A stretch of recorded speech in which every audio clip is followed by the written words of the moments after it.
দারুণ রিজনিং দেওয়া আছে, আমি বারবার বলেছি যে এটাকে নিজেরা ট্রাই করো, এটা ট্রাই করো, ট্রাই করলে দেখবে বুঝতে পারবে জিনিসটা মানে রিজনিংটা কতটা টাফ বা কতটা সোজা আছে।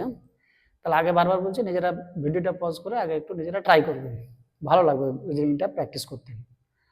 তো দেখো আমি সমাধানটা করছি কিভাবে। তো এটা কিভাবে আছে না, এখানে আছে 231, এখানে আছে 235, আর এখানে আছে 1410।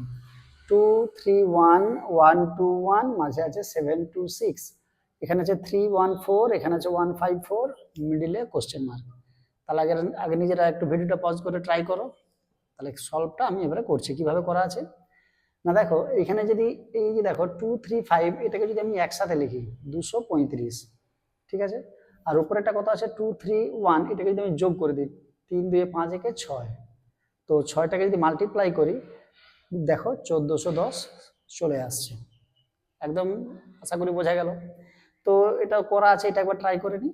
তাহলে এটা কত আছে 154, তাহলে উপরেটা কত 4 3 7 থেকে 8, 8 দিয়ে গুণ করে দাও, আচ্ছা 8 4 12 2 হাতে 3, আর এদিকে পাশে 5 ঢাকা 8 12, তার মানে দেখতে পাচ্ছি 1232। দেখো অপশন আছে কিনা, 1400, হ্যাঁ 1232 আছে।